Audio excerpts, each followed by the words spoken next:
Today's show is sponsored by Indie Film Hustle's Filmmaker Process. We provide filmmakers with professional services to get their films or series funded, finished, and distributed. For more information, go to filmmakerprocess.com. I'd like to welcome to the show, Iliza. How are you doing?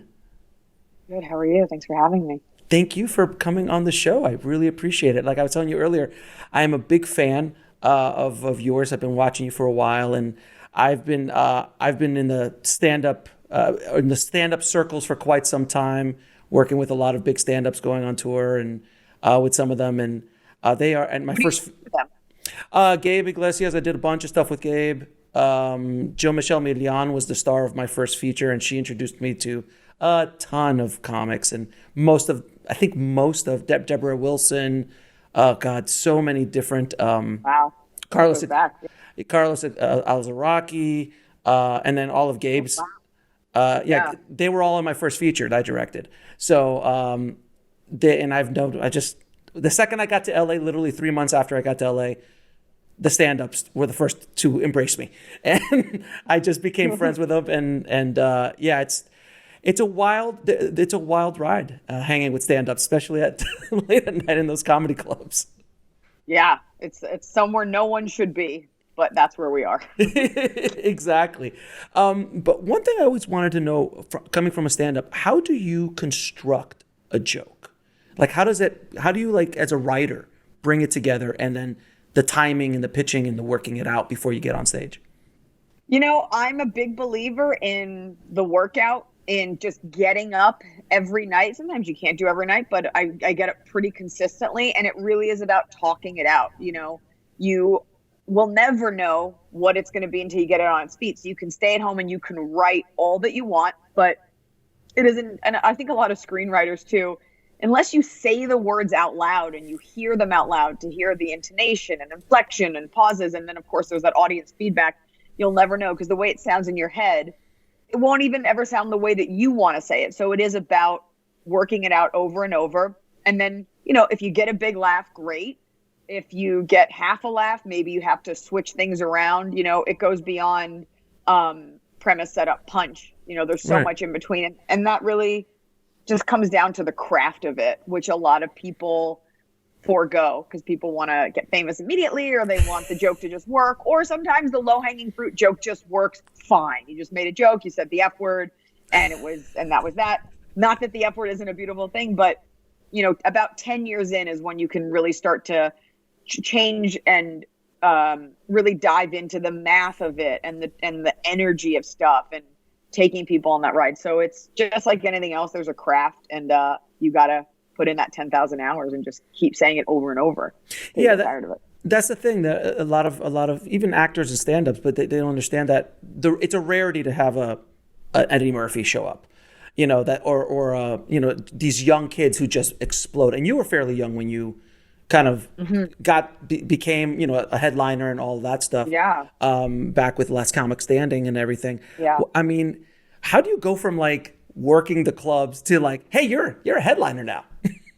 I mean, in my case, you're right. So I did win Last Comic Standing, and in my case, it was like, and now this is what you do. But the truth is, you know, anybody could rent a theater and say that you're a headliner, you know. Right. So having that 45 minutes to an hour of solid material, and a lot of people say, oh, I hear a lot of like comics that are like in their nascent stages, they're like, I'm running my hour because it's such a point of pride to have it. I'm like, no, what you're running is a very loose 20 with long pauses for laughter, you know?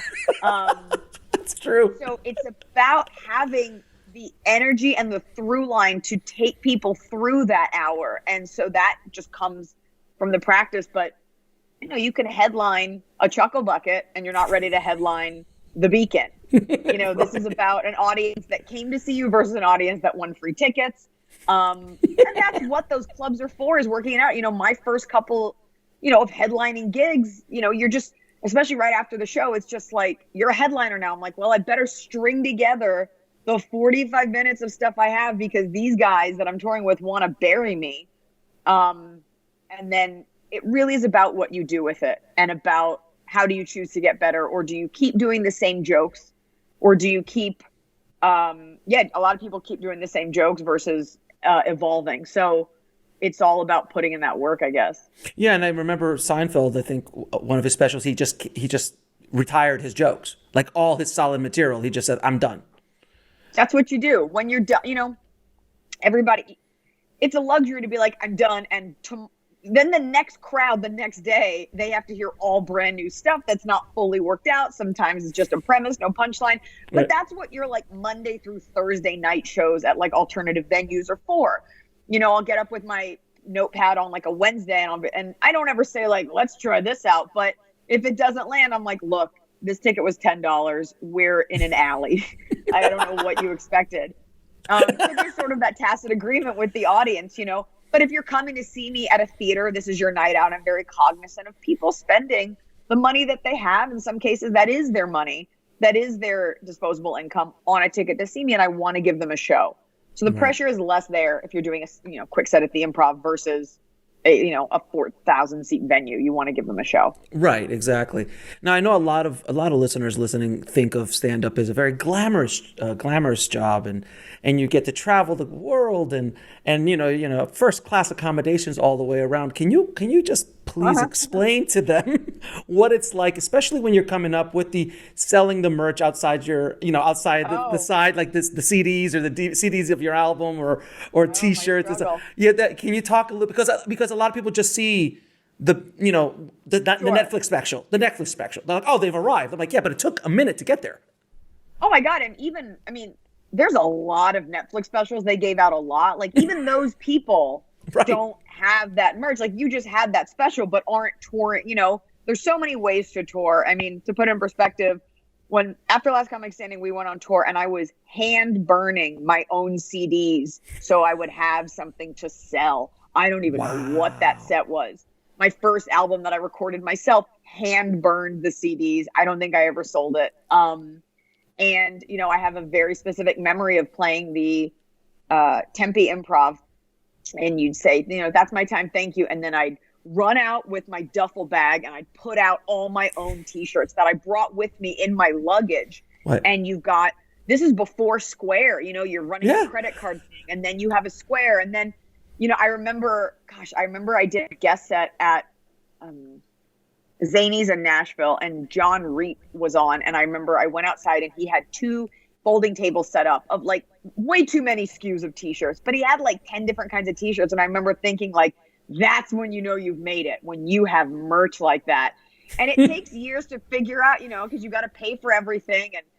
And it takes years to figure out the best way to sell. And then you start paying someone to sell them. And then you hire a team and then you hire a tour manager. And so, at the highest point, you're Kevin Hart and, you're selling whatever, you don't even see it. And then, I started doing my own everything, schlepping everything myself.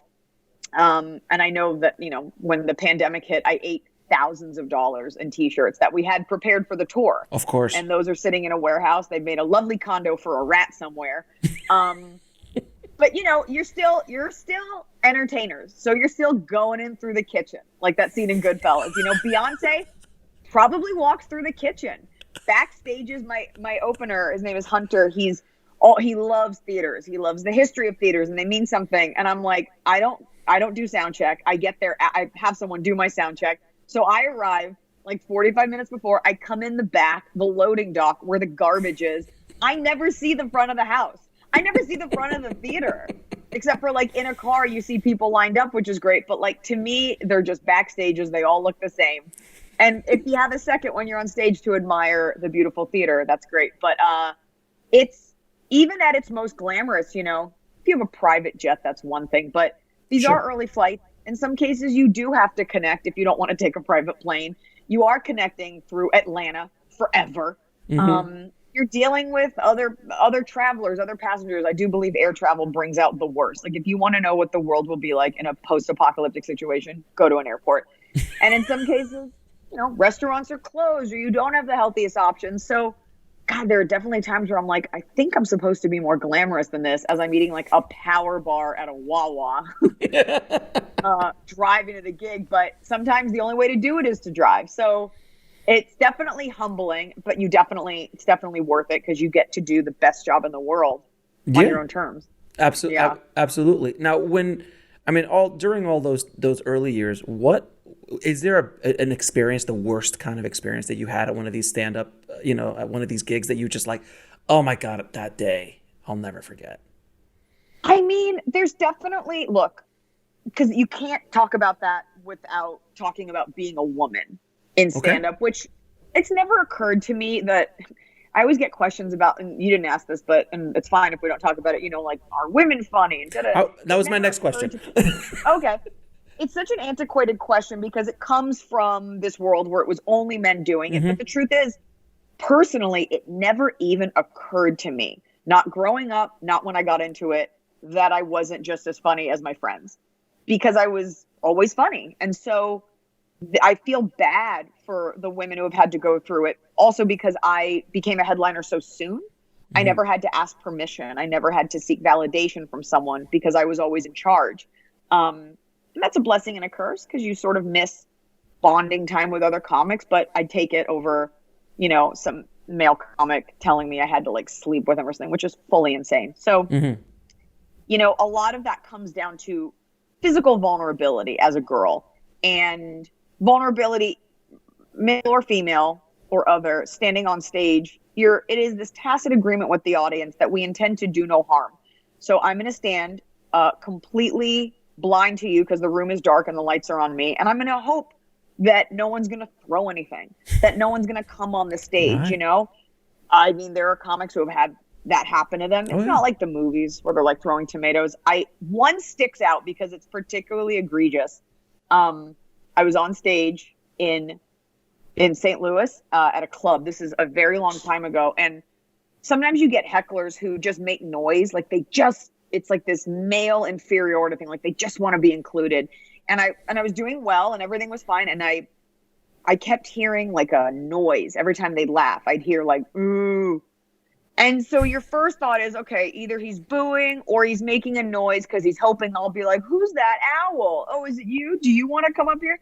Right. And what I soon realized after was that he was yelling Jew every time I would tell a joke. And I was just, you have a choice to make, like I do a very intense act and I grab him and we go. I'm like, do I want to stop down for this idiot? And then what am I going to say? Hey, don't be anti-Semitic. Like whoever makes that choice. So I went to the green room. Show was done. I was sitting there with my dog Blanche and the guy came into my green room and he was just like, hey, love you, even though you're a Jew. And then I just remember my first thought was grab your dog, like protect the dog who's fine. And then I like puffed up and I was like, get the fuck out of here. And, you slam the door. And then it's a good thing that it happened only because it brings, especially when you're a younger girl, it brings into your consciousness like, oh, I need to make sure even at a shitty club, like there's someone. It doesn't have to be security, just a dude there, or there's a lock, or that the public can't get back to the green room. So you start to have an awareness of how unsafe it is. And it's unfortunate that experiences, whether it's someone invading your personal space or stalking you, you have to pay for security. Now I have police officers there. We have everything because I have a stalker and I've had, for the most part, it's been 99.99% positive, but all it takes is one person. Right. There's something wrong with them doing something. So that was probably the scariest versus like a heckler or the times I've dumped drinks on people or things like that. And so it's good to have that in your mind because when you're young, you think you're invincible and you're not. Yes, and life tells you that you're not quickly as you get older. You don't get a lot of those lessons as a upper middle class white person, but that one was particularly jarring. Now, as a stand-up, did you always want to be an actor, or is it just something you fell into? It's one of those things where I've had some success with it lately, but it's not for lack of trying. I've been auditioning for over a decade. And it's just hard, just like stand-up is hard, and I always respect actors because stand-up, I can get up every night and practice my craft. And acting, you have to pay for a class. You have to get a group. Like you can run your monologue alone, but it is so hard. And I have so much respect for actors and that craft and the dedication it takes just to get a commercial, and the amount of luck and stuff like that. So it's not something that I was able to dedicate as much time to as stand-up because stand-up just gave me more green lights. Not that it hasn't been difficult, but it's something where I've been able to get great auditions because I can act and I'm good enough at it, but it is very hard to get it over the top. You know, some people, there's an art to auditioning. And every once in a while it works out, and obviously more gigs beget more gigs. Mm-hmm. But yeah, I just always assumed I would be an entertainer across the board, minus the singing. So we're not expecting you to do a duet with Lady Gaga anytime soon, is what you're saying? Oh, I'll do it. I just don't think anyone's going to want it. Fair enough. I'll do it. Now, you can you tell me what happened when you got that call from Mr. Mark Wahlberg for Spencer Confidential? Which, by the way, I loved you, and you stole the show. You stole the show. Every time you showed up, I was like, "This is going to be great." Thank you. It was yeah, I actually remember it. First of all, it was an audition like any other audition. The fact that I was in Instant Family did not matter. I don't think you remember because it was like 10th on the call sheet. We just happened to both be in both movies. I auditioned just like any other audition, and I assumed I wouldn't get it, just like literally every other audition. I did choose to do a Boston accent, even though the side said like explicitly no Boston accents. But I remember reading the lines and thinking, you can't not do a Boston accent. She talks about like St. Francis. Unless you're Irish, you're not invoking a saint's name, or Italian, but unless you're from Boston, like it's specific. So I went to school there. I took a crack at it. And I think they just didn't want to spend their day hearing bad ones. Mm-hmm. And it's just like, whatever. Then I threw it away. You know, you're done with the audition. And I was actually in Boston. I was there to do like a big corporate event. And I remember this specifically because they always say in LA, you know, if you want to book a gig, book a plane ticket. The idea behind that being, if you want something, just tell the universe you don't want it and it'll come to you. And I was waiting for my agent to call me back because it was like, oh, we'll know Friday or something. And she hadn't called. And I was like, this is so dumb. Just, you know what? You're going to meditate. I never meditate. I'm like, I'm going to meditate. You know what? I'm turning the phone off. I'm taking the power out of it. Turn the phone off. I laid down. I got through about 5 minutes and I was like, this is so boring. And I turned the phone on and I had a missed call. And I was like, Jesus. Ah! And I called her back and she was like, Mark Wahlberg wants to call you. And I'm like, oh, that's so sweet. He's going to call me to tell me I did a great job. But unfortunately, they have to give it to an octopus. And so she's like, he's going to FaceTime you. And I'm like, I just gotten out of the shower. Like, and I was like, oh my God, I can't look like this. So I'm like racing around to get ready. He didn't FaceTime, he called. And it was very, you know, it kind of took his time. And I'm just babbling about like how I went to school in Boston. Nobody fucking cares. And he just goes like, so, you know, we liked your audition. We liked your tape. I'm like, okay, like waiting for the rejection. Like I'm a pretty confident person, but like no one books anything. And I just remember he goes, so you ready to get crazy with us? And I actually went, I'm sorry, does that mean I have the gig? Because I have to hear you say it. And he was like, yeah, we'll see you in Boston. And I hung up and I screamed. I'm pretty sure they thought someone was being murdered in my hotel room. Because you only get a couple of those big wins in a career. And so and then, you know, we got to have fake sex in a bathroom. It was very real for me, but very fictional, so. Yes, I've seen some of your interviews in regards to that sex scene. And Mark, when you're sitting next to Mark, you're like, I can't even look at you, Mark. I can't have an eye contact with you. It was the least intimate, you know, that we didn't even kiss in the scene. And right. It's like, hi, there's no lesson you take for like, hey, you're going to have fake sex for the first time on camera with one of the world's biggest movie stars. Like there's no tutorial. There's no book for that. And he's Mark Wahlberg. So it's not like we are colleagues. It's not like he's my contemporary, you know? So it's not like he's like a kid that I've known forever. And like, it's just, he's Mark Wahlberg. So you're just like, I need to remain professional and also like honor my husband, but also like, you know, like it's incredibly nerve-wracking. And there's no one teaches you how to act other than like just be as ice cold professional as possible about it while letting him know that was crazy. And he's just, the guy works so much. He's probably like, I'm sorry, I don't remember the name. I don't know what movie we're doing this for. Right. So it's cool. It was like 3 pairs of underwear and like sweating through that dress. So it was not romantic at all. It looked quite romantic. No, I'm joking. It was an intense scene. For every woman.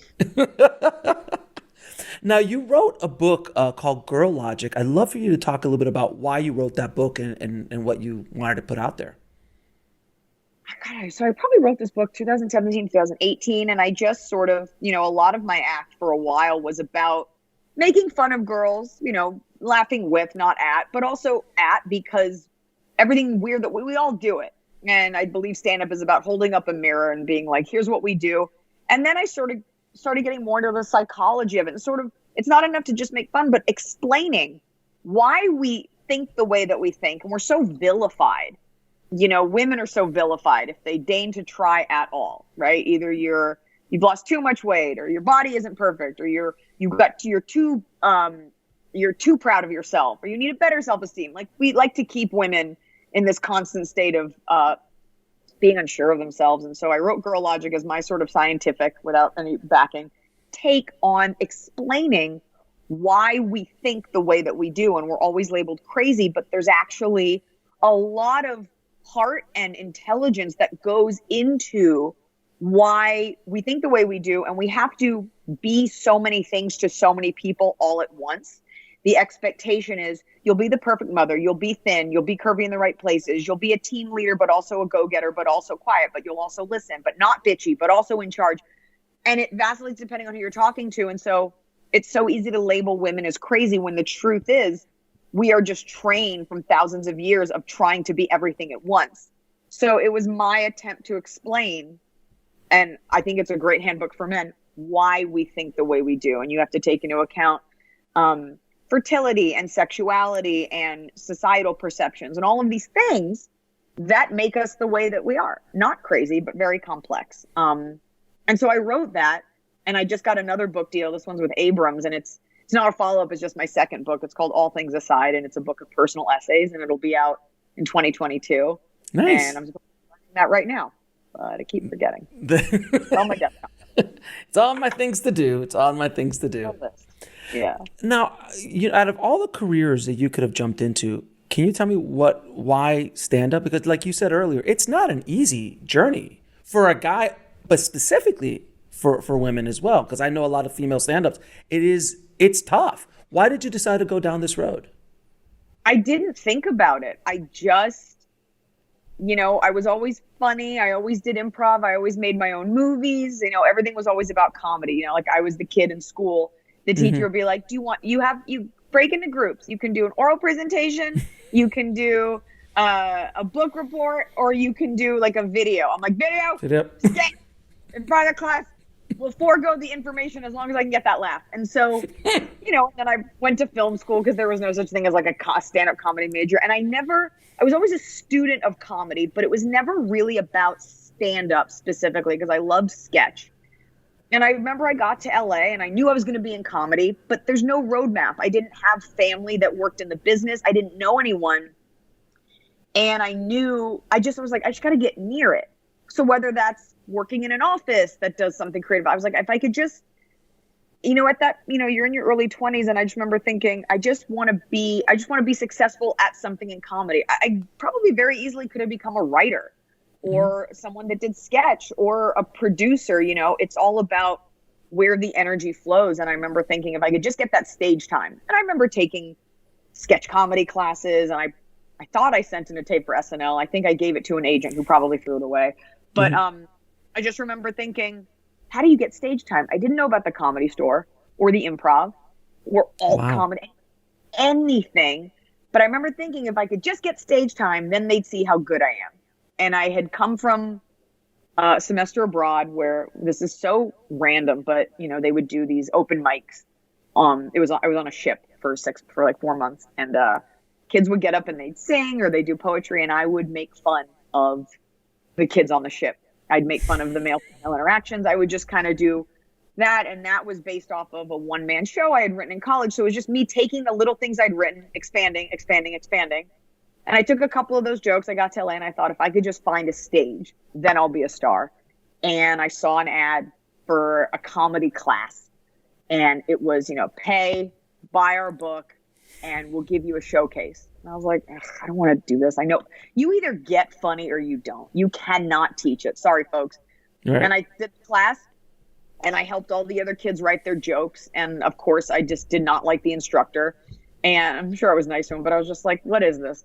And it turns out like I'd read the thing wrong, and you had to get to level 2 to get the showcase. Of but course. I met another, of course. Turns out it was Scientology. No. And I met another comic who was just a guy. His name was Tim. And he was like, you know what? You're really funny. Some friends of mine, we do a show at Room 5 on La Brea, which was above this restaurant called Amalfi, which doesn't exist anymore, if you want to come. And so he introduced me to this group of guys who just were doing a stand-up show, and they gave me 5 minutes. And then I met some friends, and we became a friend group. And then I started going up at the Improv, and then they made me a regular, and then the Comedy Store made me a regular. So it really was I just do my day job, and then I would just go out and do a couple spots at night because no one said I couldn't, and no one cared if I did or didn't. But I just started moving in that direction. You don't have to ask for permission. You can just go. And now there's even more shows than ever. You don't have to just be passed by someone. And so I just moved in that direction, and I never even occurred to me that I couldn't or that I had to ask anyone for anything. And then I asked my boss if I could leave to go audition for a show called Last Comic Standing, and he said, okay. And then I won, and I was like, I have to quit this job. And I'm out. But everybody was very supportive, and I didn't know anything about, I went to a really competitive, academically competitive school where you were never taught girls are stupid or girls can't, a lot of my friends are lawyers and doctors, and I was a really nice environment. And some people, might roll their eyes at that, but there is something to be said for bringing your daughter up in an environment where she is taught she is just as good, and it's never even a question.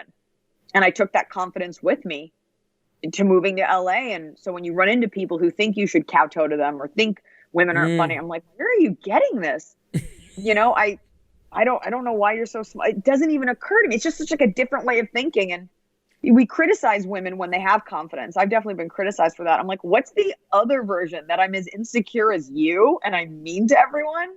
Hard pass. So just go work on your shit, be nice.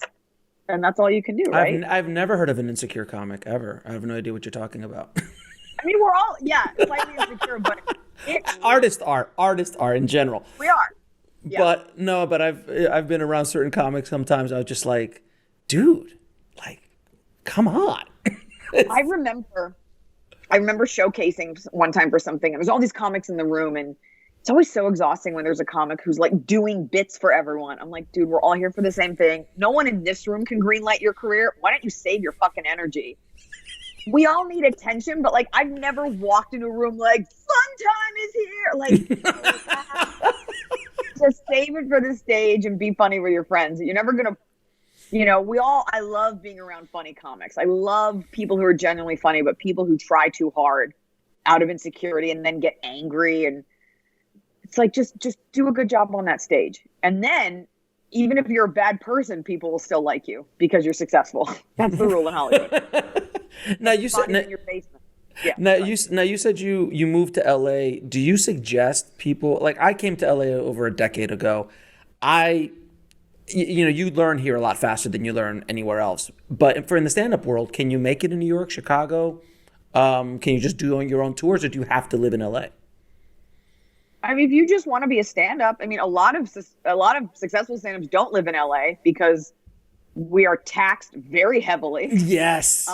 It's really difficult to live here, but a lot of comics just live centrally.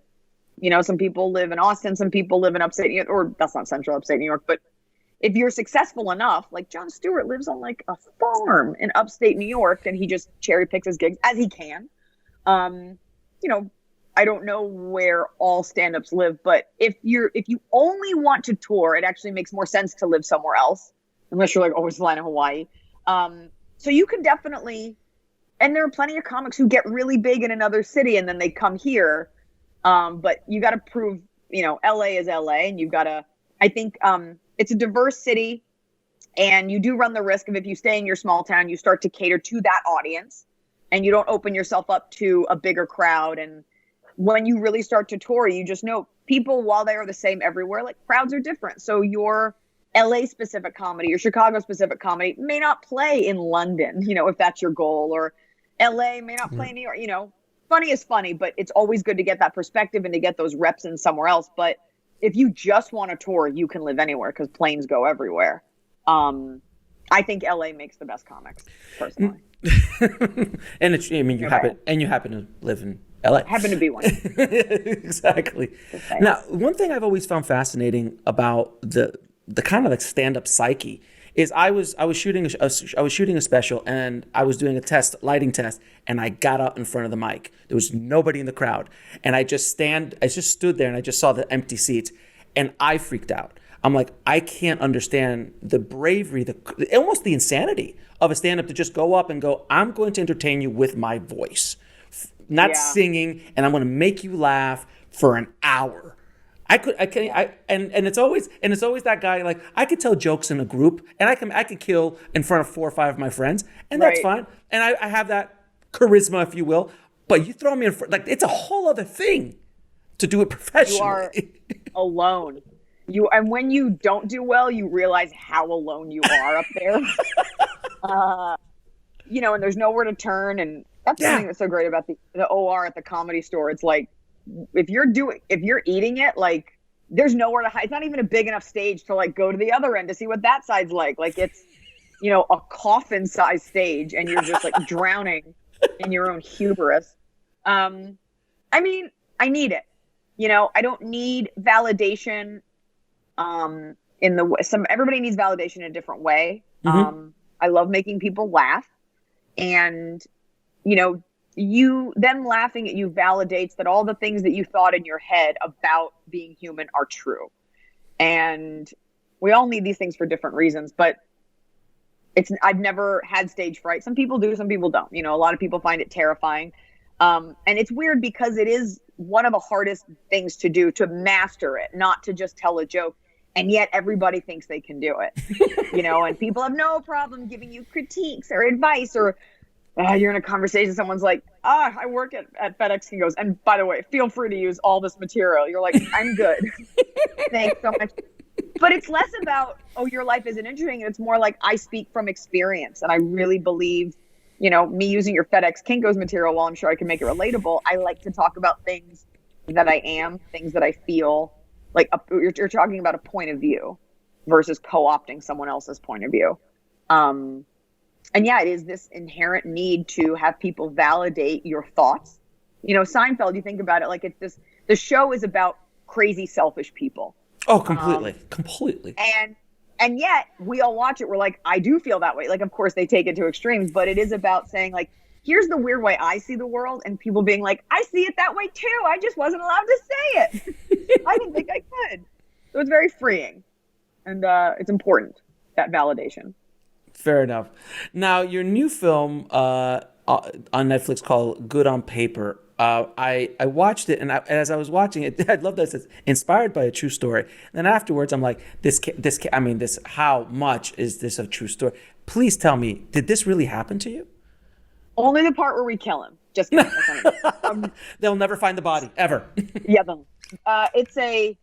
We say it's a mostly true story based on a lie. And it is true in that, I did meet and befriend and then ultimately date, only for a short amount of time, someone who ended up being a full sociopath.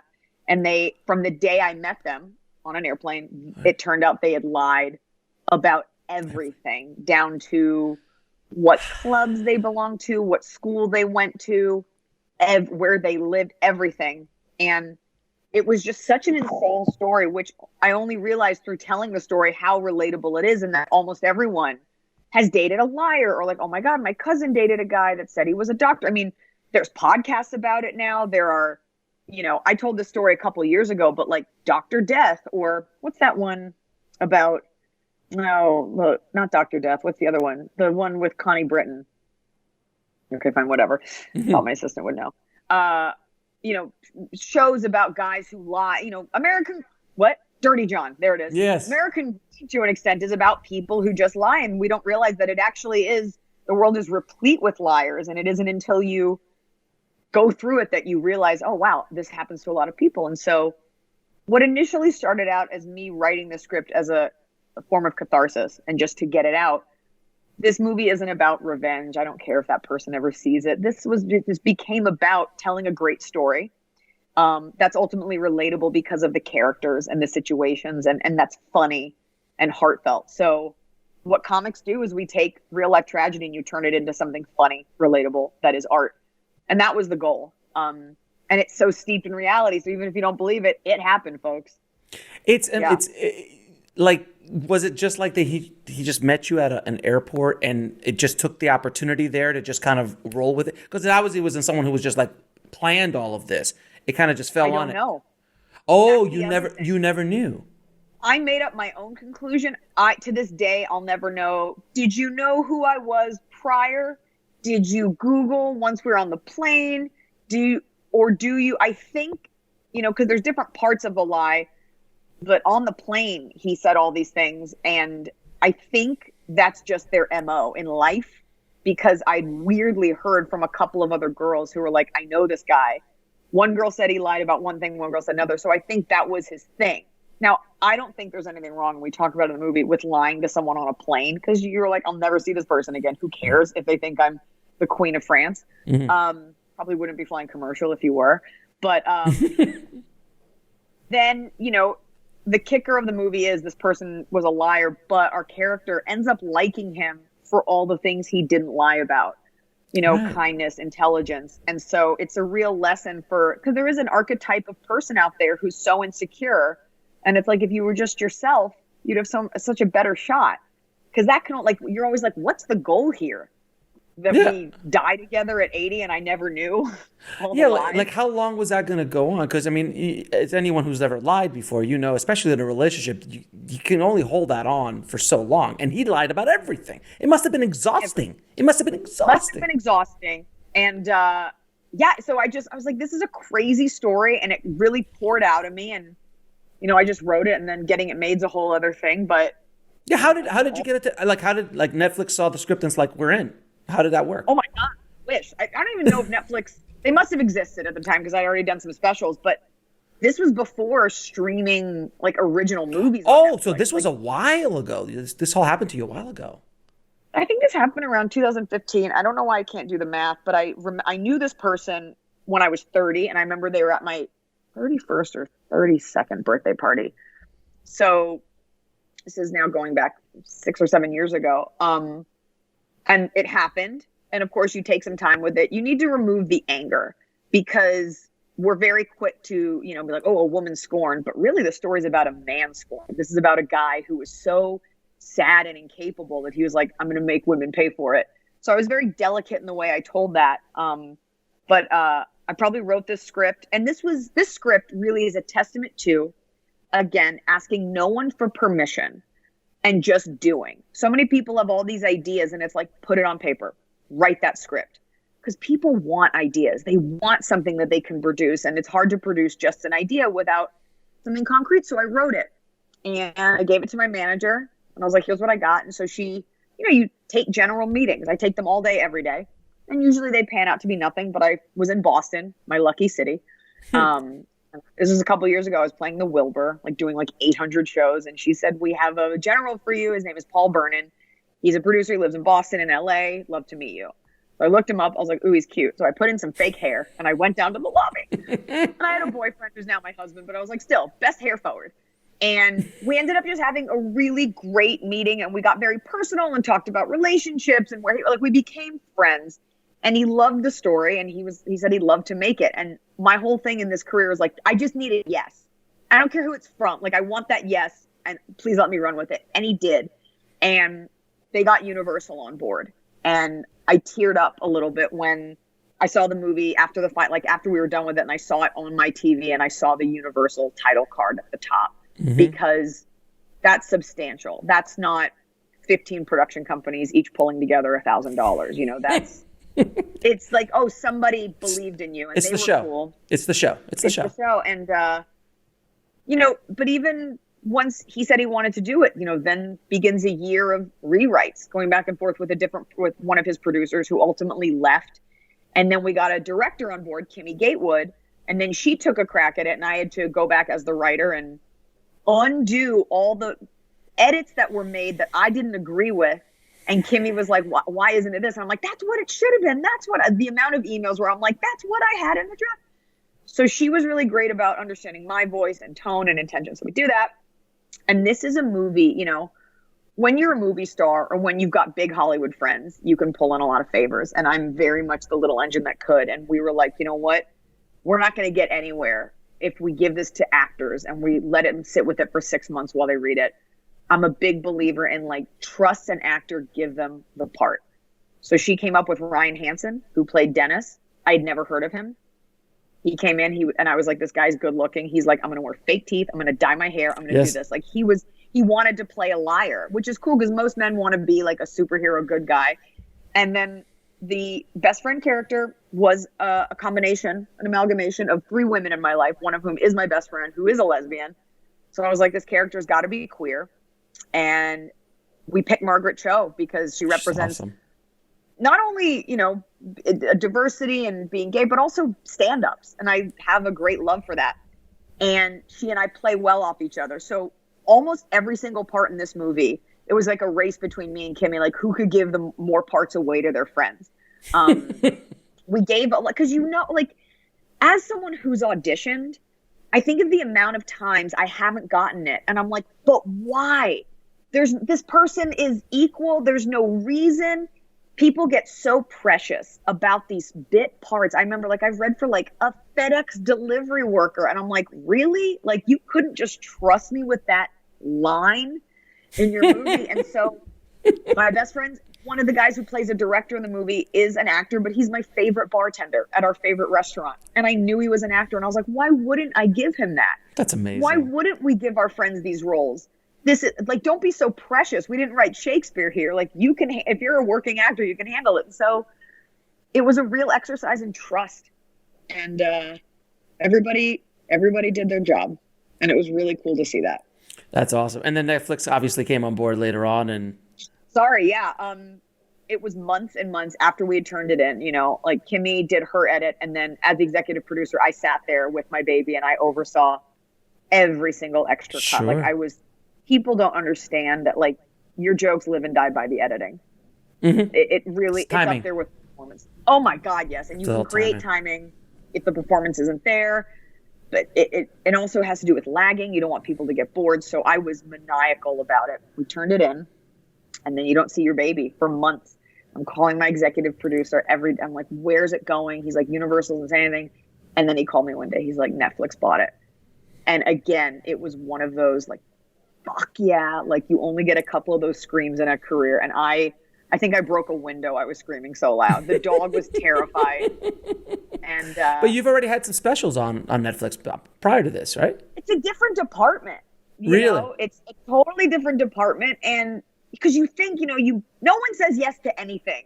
Nothing goes. And I'm thinking, like, we made this great movie, but it'll probably be like a free movie with a QR code. If you order a mattress, you can stream it on Thursdays. Like, something weird.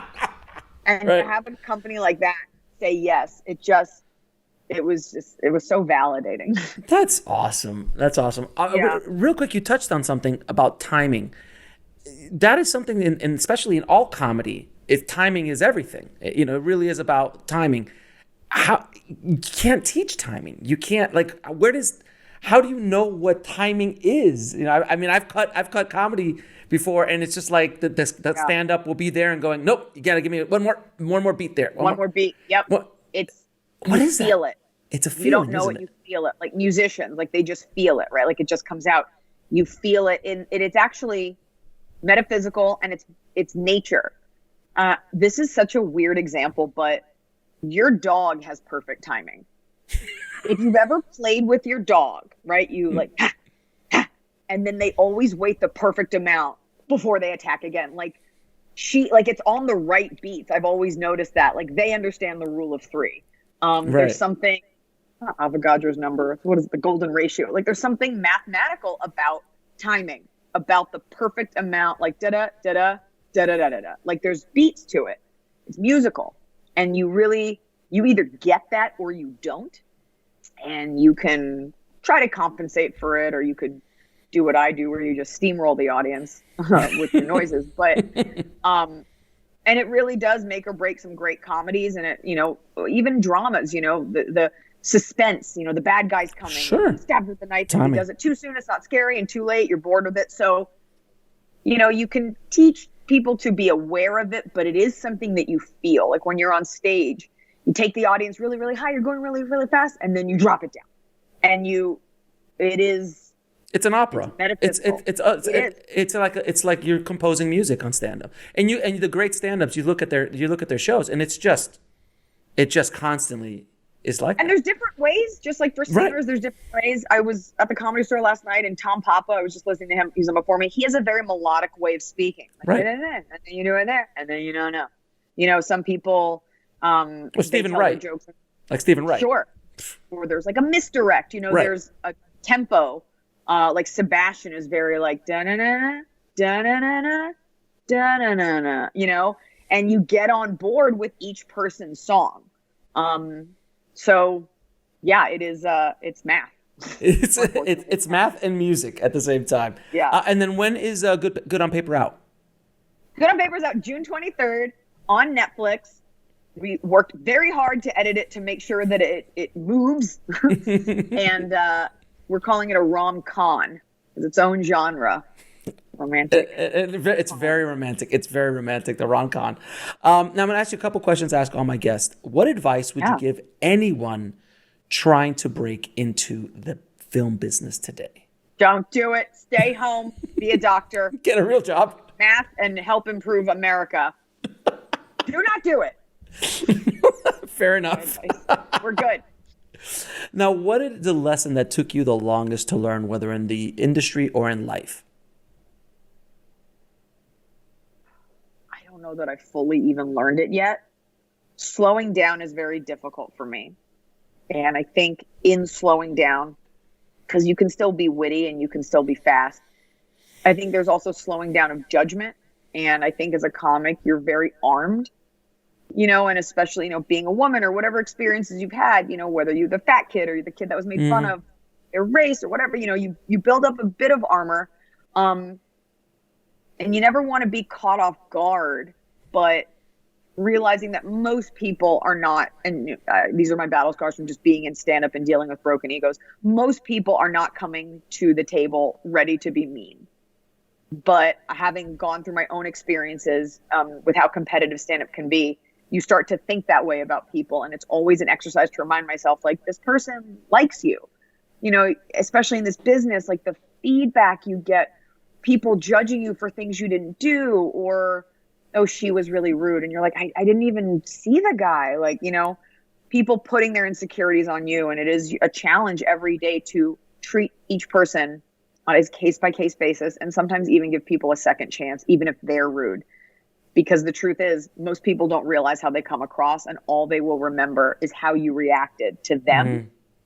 And as a comic, understanding people and being like, that person didn't mean it, they don't know better, I'll give them another chance before I completely decimate them. Now, you touched on something.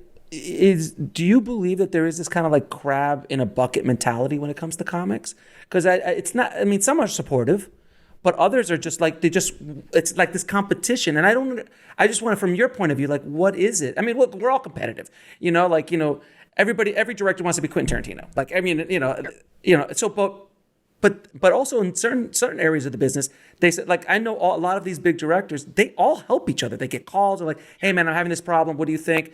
And they're supportive. Where I know that happens in comedy, but I've heard much more of that whole crab in the bucket thing. I think, think of the bucket as having levels, and success begets grace. And so, of course, you're competitive. And it's silly where they're like, eyes on your own paper. I'm like, how am I supposed to know what to audition for if I don't see other people doing it? And how am I supposed to know how high to aim if I don't see other people also achieving that? But I think at a lower level, no one's sure who's good or who's talented. No one's proven anything. So everyone's trying to assert themselves. But there is, when you see big comics hanging out with each other, it's by choice. It's not because they're stuck in a green room. And there is a respect. And you don't you can always be nice to people, but I don't have a respect for a ton of comics. And those that I do, I don't feel the need to out-funny them or to prove anything, because there's an ease. And success, money, but success begets a little bit of that ease where you're always having to prove something, but it's less about, you start to realize like, I was never in competition with that person. We're each going to have our own thing. And the thing with women in comedy being competitive, people enjoy pitting us against each other. I've always felt my competition were other men because we've always been playing the same venues. Like when I go to a large theater, for the most part, it's other male comics. That's not saying women don't do it, maybe just not there that month, but there's not a ton, and everybody is truly on their own path. And so everybody represents something different, whether it is your race, whether it is your gender, we all tick different boxes. So at a lower level, when anyone can be swapped out for anyone, because it's all about that 5-minute set, then you get, and it's like, well, we need someone who's African-American. We need a woman. We need a guy. We want a middle America white guy. You start to find that own path, and no one can take it away from you because you work so hard at building that point of view, And so it really, the harder you work, the more success you get, the more you become irreplaceable. But at the beginning, you are.